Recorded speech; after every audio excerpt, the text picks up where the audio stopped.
Assalamualaikum warahmatullahi wabarakatuh. Hai semuanya.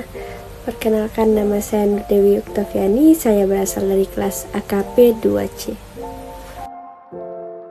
Jadi di video kali ini saya akan menjelaskan tentang ekonomi makro.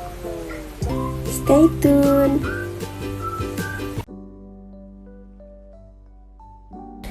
Yang pertama akan kita bahas adalah 3 masalah pokok ekonomi makro. Apa-apa saja sih 3 masalah pokok tersebut? Yang pertama yaitu ada apa yang harus diproduksi dan dalam jumlah berapa, atau what. Yang kedua, bagaimana sumber-sumber ekonomi atau faktor-faktor produksi yang tersedia harus digunakan untuk memproduksi, atau how. Yang ketiga, untuk siapa barang-barang tersebut diproduksi atau bagaimana barang-barang tersebut dibagikan, atau for who. Selanjutnya yaitu masalah dalam ekonomi makro. Yang pertama ada masalah stabilisasi.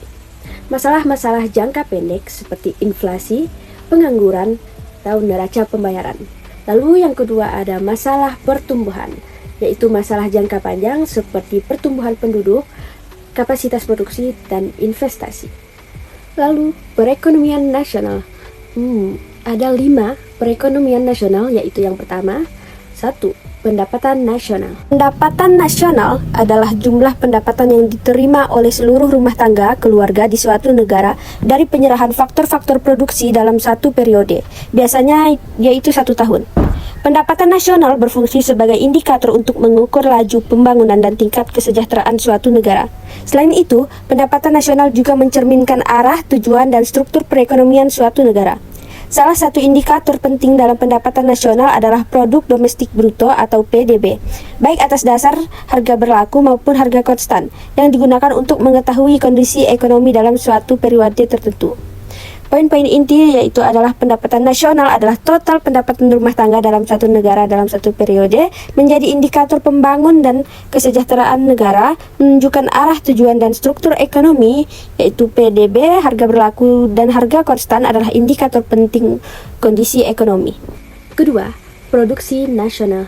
Yang ketiga, tingkat pendapatan kerja. Lalu yang keempat, tingkat harga, dan yang terakhir, neraca pembayaran. Teman-teman, ada 4 sektor dalam perekonomian. Apa saja sih 4 sektor tersebut? Pertama, sektor keluarga atau personal sektor. Yang kedua, sektor perusahaan atau bisnis sektor. Yang ketiga, sektor pemerintah. Lalu yang keempat, sektor perdagangan luar negeri. Nah, teman-teman, sekarang saya akan menjelaskan bagan pasar untuk barang hasil produksi. Gambar bagannya akan saya tampilkan di atas sini, yaitu permintaan di sebelah kiri, yaitu konsumen barang seperti rumah tangga, dan pemilik atau penjual faktor produksi membutuhkan barang hasil produksi seperti ikan kaleng, ikan pindang, ikan beku, atau udang. Mereka berperan sebagai pembeli, dan pasar barang harga barang hasil produksi ditentukan oleh interaksi antar permintaan dan penawaran.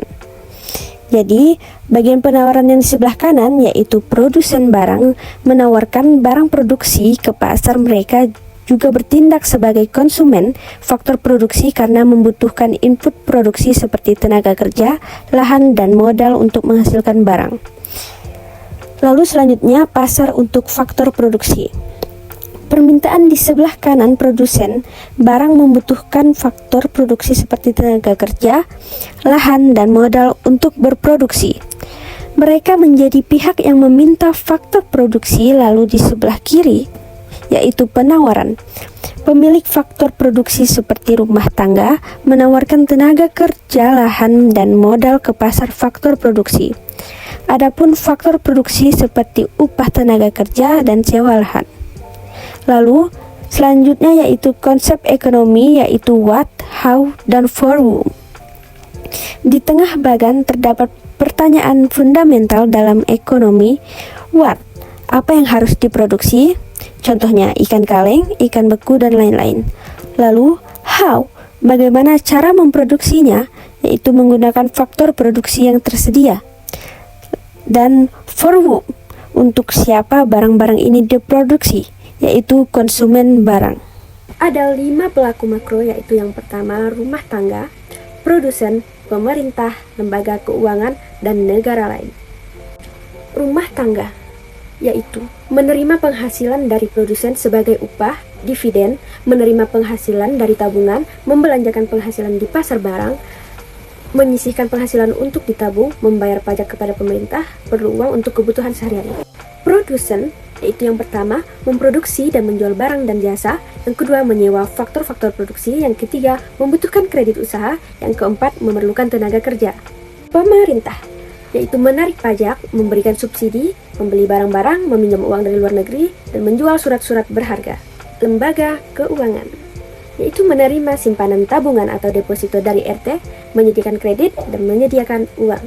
Negara lain, yaitu membeli barang-barang atau impor, menjual barang-barang atau ekspor, dan menyediakan kredit atau pinjaman.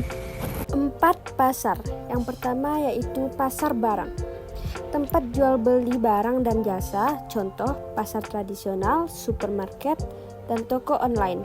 Penjual yaitu produsen dan distributor, pembeli, konsumen atau perusahaan. Yang kedua, ada pasar uang.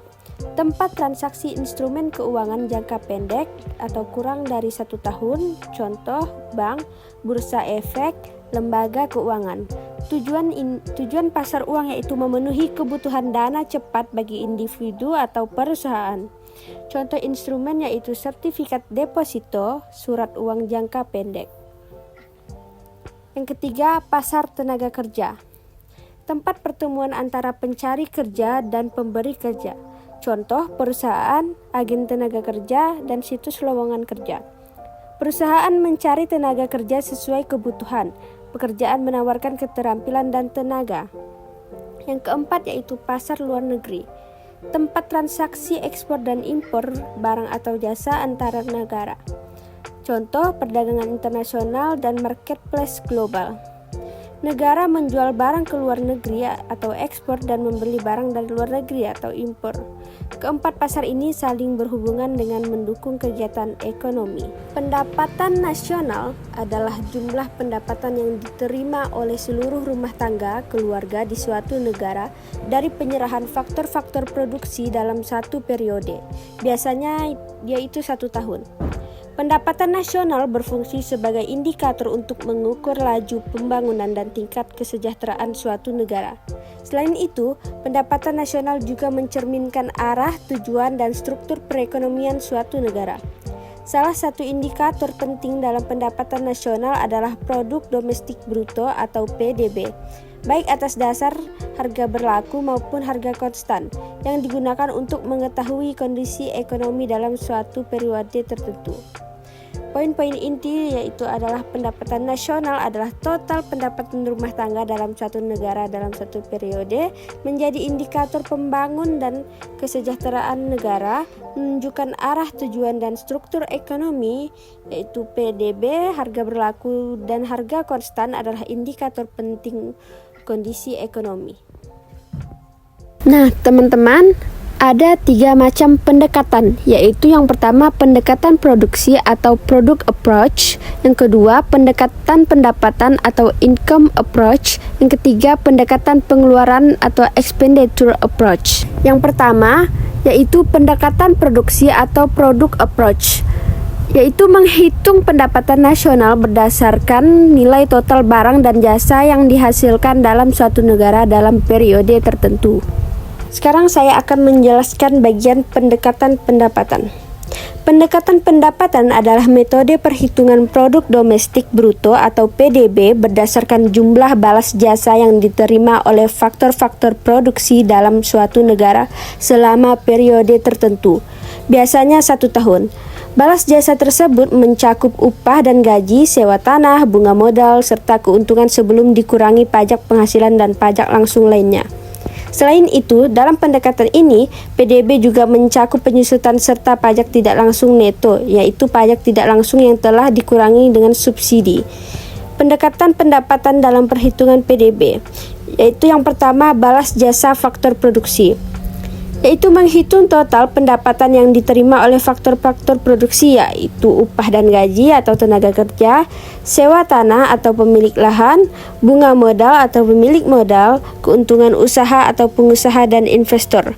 Yang kedua, tambahan komponen ekonomi, yaitu selain balas jasa, PDB juga mencakup penyusutan atau pengurangan nilai barang modal seiring waktu, pajak tidak langsung neto atau pajak atas barang atau jasa dikurangi subsidi. Yang ketiga, rumus perhitungan PDB yaitu PDB sama dengan upah plus sewa plus bunga plus keuntungan plus penyusutan plus pajak tidak langsung atau neto. Sekarang saya akan menjelaskan bagian pendekatan pengeluaran. Pendekatan pengeluaran adalah metode perhitungan produk domestik bruto atau PDB berdasarkan total pengeluaran untuk permintaan akhir dalam suatu perekonomian. Komponen utama dalam pendekatan ini meliputi pengeluaran konsumsi rumah tangga dan lembaga swasta nirlaba, pengeluaran konsumsi pemerintah, serta pembentukan modal tetap domestik bruto. Selain itu, pendekatan ini juga memperhitungkan perubahan inventory dan ekspor neto, yaitu selisih antara ekspor dan impor. Pendekatan pengeluaran menghitung PDB berdasarkan total pengeluaran dalam ekonomi. Komponennya meliputi yang pertama, konsumsi rumah tangga dan lembaga swasta nirlaba, yaitu pengeluaran untuk kebutuhan sehari-hari. Yang kedua, konsumsi pemerintah atau pengeluaran pemerintah untuk layanan publik. Yang ketiga, pembentukan modal tetap domestik bruto atau investasi dalam aset tetap seperti bangunan dan mesin. Yang keempat, perubahan inventory atau selisih stok barang dari tahun ke tahun. Yang kelima, ada ekspor neto atau selisih antara ekspor dan impor.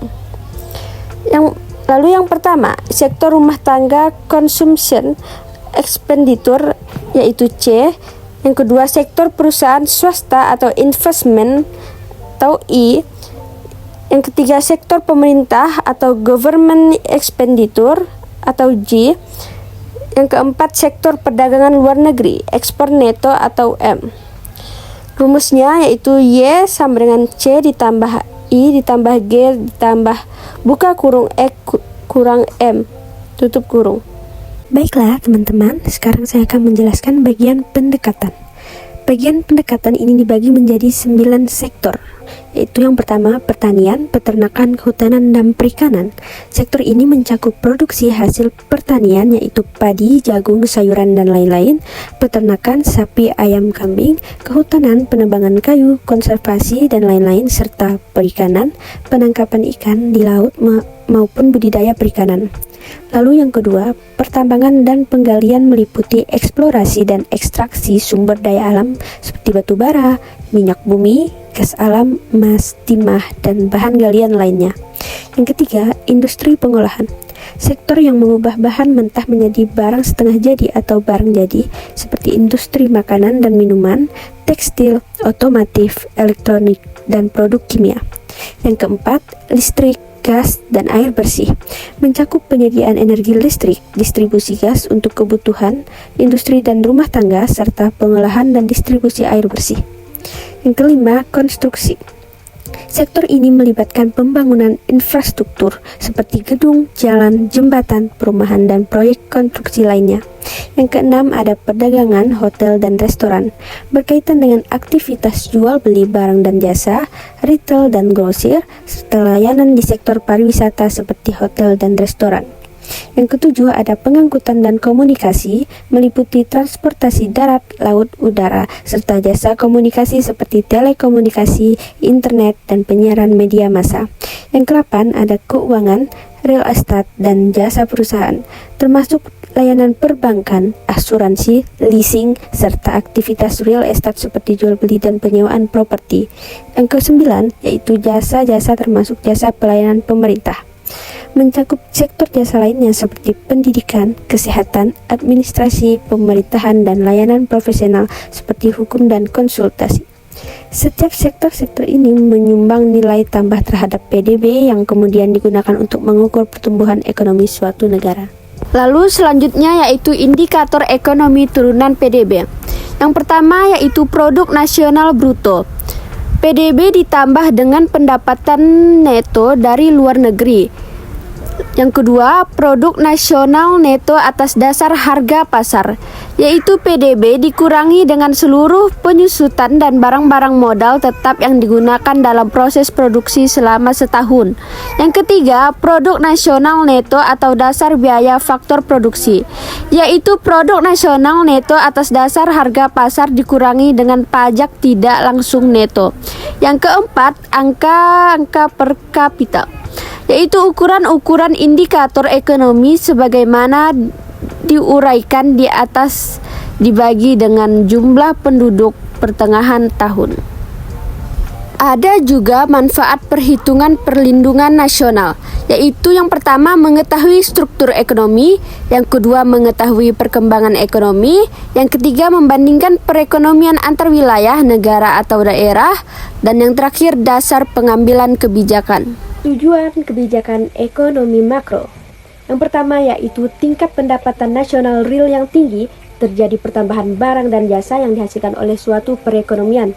Yang kedua, tingkat kesempatan kerja yang tinggi, yaitu sama dengan tingkat pengangguran yang rendah. Yang ketiga, kondisi perekonomian yang stabil, yaitu inflasi yang rendah dan terkontrol atau stabil. Yang keempat, peningkatan kapasitas produksi nasional yang tinggi atau optimasi sumber daya. Yang kelima, distribusi pendapatan yang merata, yaitu keadilan dan mengurangi pemborosan. Lalu yang terakhir, neraca pembayaran yang berimbang. Baik teman-teman, berakhir sudah penyampaian materi saya terkait ekonomi makro. Semoga apa yang saya sampaikan dapat mudah dipahami oleh penonton sekalian. Saya akhiri presentasi saya. Wabillahi taufiq walhidayah. Wassalamualaikum warahmatullahi wabarakatuh. Dah semuanya.